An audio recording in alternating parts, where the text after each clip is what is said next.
नमस्ते आप सभी को। आज के वीडियो में हम बात करेंगे विजुअल स्टूडियो कोड के बारे में और देखेंगे कि विंडोज़ 11 पर विजुअल स्टूडियो कोड कैसे इंस्टॉल करते हैं। तो इसमें दो तरीके हैं। एक तो आप माइक्रोसॉफ्ट स्टोर पे जा सकते हैं और यहाँ पे आप VS कोड टाइप करके और यहाँ से आप इंस्टॉल कर सकते हैं। लेकिन इसमें एक इशू रह जाता है कि हो सकता है कि यहाँ से जब आप इंस्टॉल करें तो अगर आपके कंप्यूटर पे कई और यूज़र्स भी हैं या फिर आपने अलग अलग काम करने के लिए डिफरेंट यूज़र्स बना रखे हैं, कई और यूज़र्स काम करते हैं उस कंप्यूटर पर और सबके लिए आप चाहते हैं कि VS कोड अवेलेबल हो, तो उस केस में आप कोशिश करिए कि आप ये गूगल पे सर्च करें VS कोड और VS कोड की वेबसाइट पे जाके डाउनलोड सेक्शन से इसको डाउनलोड करें। तो यहाँ पे दो आपके पास इंस्टॉलर आएंगे, यूज़र इंस्टॉलर और सिस्टम इंस्टॉलर। तो सिस्टम इंस्टॉलर जो है वो सिस्टम वाइड इंस्टॉलर होगा, जिससे कि सारे ही यूज़र्स के लिए ये उपलब्ध होगा। तो इसमें आजकल नए आर्म कंप्यूटर्स भी आ रहे हैं, तो अगर किसी के पास आर्म बेस्ड प्रोसेसर का लैपटॉप या कंप्यूटर हो तो वो आर्म 64 पे क्लिक करके उसके हिसाब से ज़िप फाइल या CLI फाइल जो है वो डाउनलोड करके इंस्टॉल कर ले, या फिर अगर x64 है जैसे कि AMD प्रोसेसर है या फिर इंटेल का प्रोसेसर है तो आप x64 पे क्लिक करके अभी इंस्टॉल कर लें। मैं अभी विंडोज़ 11 पे इंस्टॉल कर रहा हूँ। अगर लिनक्स पे आप करते हैं डेबियन उबुंटू तो उसके हिसाब से और इस पर क्लिक करके और फिर अपने हिसाब से आप जो भी एक्सटेंशन है टार फाइल या डेब फाइल या स्नैप फाइल भी है, स्नैप स्टोर का लिंक है एक्चुअली, तो आप अपने हिसाब से RPM या कुछ भी जो भी इंस्टॉल करना चाहें उस हिसाब से कर लीजिए। फेडोरा या रेड हैट को यूज़ करता है, सूस यूज़ करता है, तो उसके हिसाब से आप डाउनलोड कर लीजिए। विजुअल स्टूडियो कोड मैक पे भी चलता है, क्रॉस प्लेटफॉर्म है और माइक्रोसॉफ्ट का डेवलप किया हुआ है, काफ़ी अच्छा है, सबसे ही ज़्यादा पॉपुलर प्रोग्रामिंग IDE है, तो इसलिए क्रॉस प्लेटफॉर्म अवेलेबल है सारे प्लेटफॉर्म्स पे, तो आप मैक पे भी इंस्टॉल कर सकते हैं। इसमें भी आपके प्रोसेसर के हिसाब से ये यहाँ पे अलग अलग इंस्टॉलर्स दिए हुए हैं। तो अभी हम x64 सिस्टम इंस्टॉलर यूज़ करेंगे। ये हमारे इंस्टॉल हो जाएगा यहाँ पे। तो मैं विजुअल स्टूडियो कोड के बारे में आपको बता देता हूँ। विजुअल स्टूडियो कोड एक free open source code editor है जो डेवलपर्स के लिए डिज़ाइन किया गया है। इसमें आप कई प्रोग्रामिंग लैंग्वेजेस में कोडिंग कर सकते हैं और कई एक्सटेंशंस का उपयोग करके अपने कोडिंग वर्कफ्लो को कस्टमाइज़ भी कर सकते हैं, काफ़ी आसान बना सकते हैं अपने वर्कफ्लो को। कई ऐसे एक्सटेंशंस हैं जो कि कई पेड जो IDE होती है जिनमें कि आपको पैसा देना पड़ता है कुछ और उसके बाद वो IDE आप यूज़ कर सकते हैं, तो उस तरह के फीचर्स यहाँ पे कई एक्सटेंशंस के थ्रू आपको मिल जाते हैं और VS कोड एक काफ़ी ज़्यादा टक्कर देता है पेड IDEs को, जैसे कि इंटेलीजे वगैरह के, पाइचार्म वगैरह, ऐसे गो का भी लैंग्वेज, गो लैंग्वेज का भी है, तो इस तरह से कई क्या पेड हैं। जावा का भी एक पेड है, तो ऐसे काफ़ी सारे हैं। जेटब्रेन्स के काफ़ी सारे जो IDEs हैं वो पेड हैं, तो आप VS कोड यूज़ कर सकते हैं जिसमें कि आप काफ़ी फ्री एक्सटेंशंस हैं जिनको यूज़ करते हुए आपको कुछ पेमेंट नहीं करना पड़ेगा और आपको काफ़ी अच्छे एडवांस फीचर्स मिल जाएंगे। तो अब हम उस डाउनलोडेड फाइल के पास डाउनलोडेड फाइल पे चलते हैं, इसको हम खोलेंगे।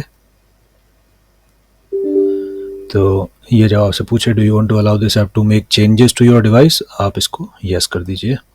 सिक्योरिटी फीचर है विंडोज़ का। तो अब यहाँ पे आपके पास आई एक्सेप्ट पे क्लिक करना है, लाइसेंस अग्रीमेंट एक्सेप्ट करिए, next, C right program files, yes, by इसको डिफ़ॉल्ट रहने दीजिए और नेक्स्ट पे क्लिक कर दीजिए।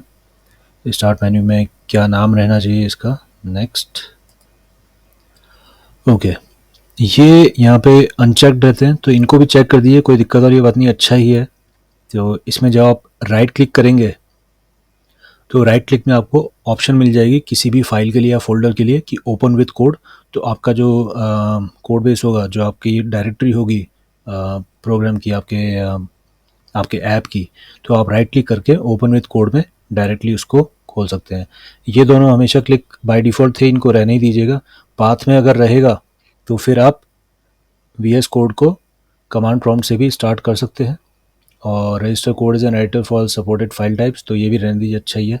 जो भी आपकी फाइल टाइप्स VS कोड के साथ खुलनी होगी वो फिर इसी के साथ खुल जाएगी। तो ये 2 एडिशनल हैं, इनको भी चेक आप कर ही दीजिएगा। डेस्कटॉप पे अगर आपको आइकॉन बनाना है तो वो भी कर दीजिए, हालांकि मुझे ज़रूरत नहीं है, मैं इसको स्टार्ट मेन्यू में या फिर अपने टास्क बार में ही रख दूंगा। तो डेस्कटॉप आइकन, मैं डेस्कटॉप मेरा क्लीन ही रखने की कोशिश कर रहा हूँ, तो इसलिए ये मैं क्लिक नहीं कर रहा, लेकिन आपको अगर ये क्लिक करना है तो आप कर दीजिएगा। Okay, next. और बस अब ये इंस्टॉलेशन के लिए तैयार है। यहाँ पे हमने क्या क्या जो भी सिलेक्शन किए थे वो यहाँ पे हमको कंफर्मेशन दिख रहा है। अगर आपको कुछ अलग लग रहा है, कुछ चेंज करना है, तो आप बैक जाके और फिर चेंज कर दीजिएगा कि हाँ भाई ये ऐसा नहीं करना था, ये और करना था, तो वो आप पीछे जाके बैक जाके कर सकते हैं। तो अब आप यहाँ पे इंस्टॉल कर दीजिए इसको। इंस्टॉलेशन प्रोसेस कुछ ही सेकंड्स में पूरा हो जाएगा। जब इंस्टॉलेशन पूरा हो जाए हमें फिनिश बटन पर क्लिक करना होगा। लॉन्च विजुअल स्टूडियो कोड पे मैं चेक बॉक्स पे क्लिक रहने देता हूँ, तो फिनिश के साथ ही ये लॉन्च भी हो जाएगा।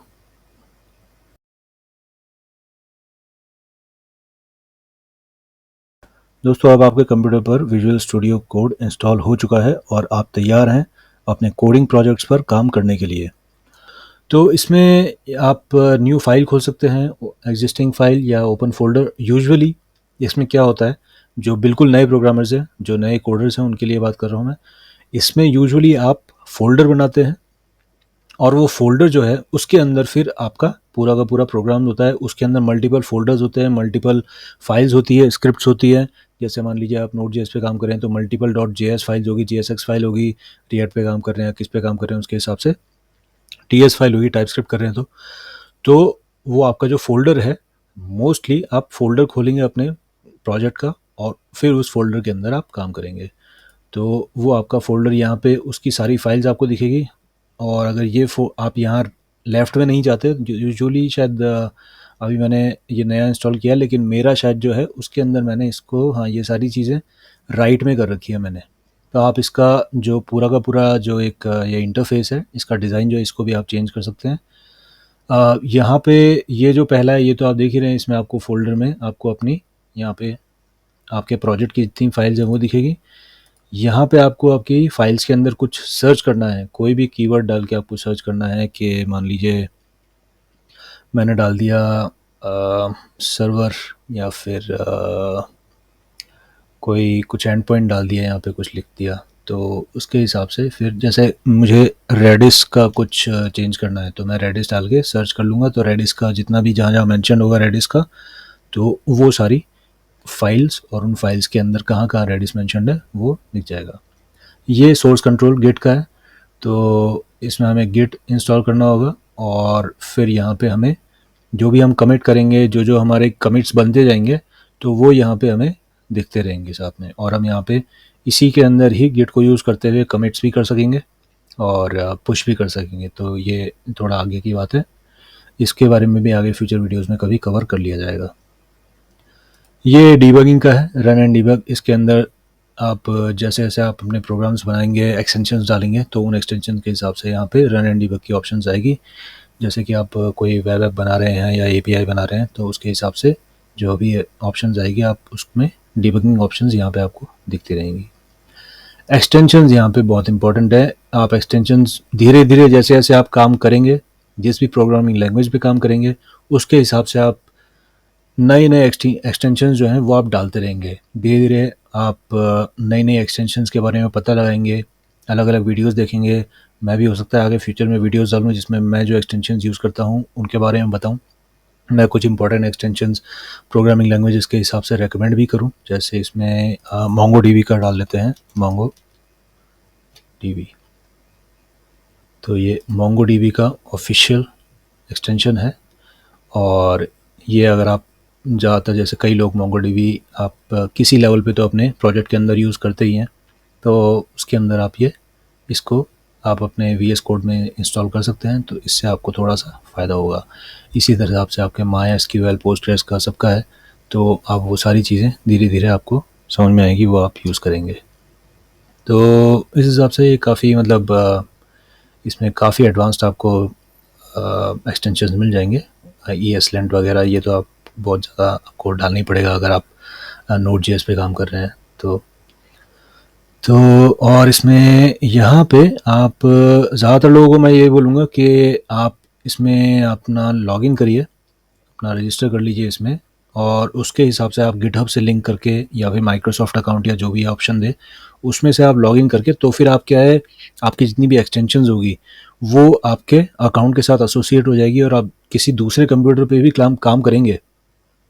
और जब आप अपने किसी कंप्यूटर चेंज किया, आपने फॉर्मेट किया और फिर दोबारा जब आपने लॉगिन किया, मतलब वीएस कोड इंस्टॉल करके फिर आपने लॉगिन किया, तो फिर आपको एक्सटेंशंस दोबारा डालनी नहीं पड़ेगी आपके अकाउंट्स के साथ। आपके जो अकाउंट वीएस कोड का एक अकाउंट बन गया गिटहब के लॉगिन के साथ या माइक्रोसॉफ्ट लॉगिन के साथ, तो उसके साथ एसोसिएट हो जाएंगे वो सारे जो आपके ये एक्सटेंशंस हैं, और आपको फिर दोबारा याद रखने की ज़रूरत नहीं पड़ेगी कि मैंने कौन से एक्सटेंशन डाले थे। वो बाय डिफ़ॉल्ट अपने आप ही आपके नए कंप्यूटर पे आ जाएंगे। तो इसलिए आप ज़रूर ये अपना बैकअप एंड सिंक, तो साइन इन यहाँ पे आप इस पर क्लिक करिएगा, ये आ जाएगा यहाँ पे ऊपर, और इसमें फिर आप साइन इन पे क्लिक करके sign in with GitHub, sign in with Microsoft, तो इनमें से कोई भी ऑप्शन चूज़ कर लीजिएगा। उसके हिसाब से फिर आप साइन इन कर लीजिए, तो आपके जो एक्सटेंशंस हैं और जो पूरी सेटिंग्स हैं आपके सारी की सारी, जितनी आपने कुछ और भी आप कस्टमाइजेशन करेंगे अपने वीएस कोड का, तो वो भी आपके सेव हो जाएगी क्लाउड पे। और जब आप कभी भी किसी और जगह पे विजुअल स्टूडियो कोड इंस्टॉल करके और फिर आप लॉगिन करेंगे उस जगह पे, उस कंप्यूटर पे, तो आपकी सारी की सारी एक्सटेंशन, सारी सेटिंग जो है वो फिर आपकी रीपॉपुलेट हो जाएंगी उस दूसरे नए कंप्यूटर पे। यहाँ पे आप इसकी कमांड पैलेट एक्सेस कर सकते हैं, इनके कीबोर्ड शॉर्टकट्स भी हैं, वो भी आगे कभी यूज़ करेंगे। जैसे कि इसको मैं बंद करता हूँ, कंट्रोल के साथ आप जब ये अपना टिल्डे साइन जो है वो दबाएंगे तो आपका यहाँ पे टर्मिनल आ जाएगा। टर्मिनल के साथ साथ डीबग कंसोल है, यहाँ पे आउटपुट जो है वो भी आ जाएगा। तो ये सारी चीज़ें आपकी नीचे आ जाएगी। इसको आपको क्लोज करना है तो वापस से कंट्रोल के साथ नंबर 1 के बगल में जो टिल्डे साइन होता है वो दबाइए, तो ये वापस चला जाएगा। तो इस तरह के काफ़ी इसमें शॉर्टकट्स हैं, और बाकी कुछ इसने यहाँ पे लिख रखा है सामने ही, तो इनके बारे में कभी किसी और वीडियो में कवर करेंगे।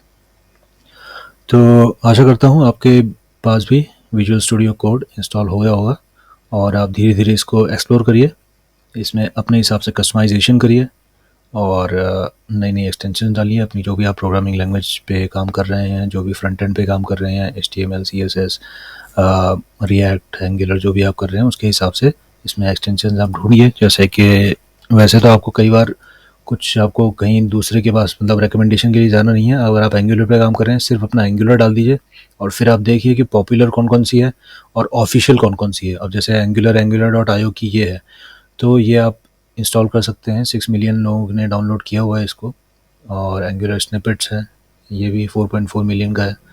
तो आप इनकी रेटिंग्स भी काफ़ी अच्छी है कईयों की, और पॉपुलर भी काफ़ी हैं। तो इस हिसाब से भी आप अपना मन बना सकते हैं कि इनमें क्या क्या है, इनके बारे में थोड़ा पढ़ लीजिएगा कि ये मेरे काम की है या नहीं है। तो स्निपेट्स तो क्या है, काम की होती है। स्निपेट्स तो डालनी अच्छी ही है।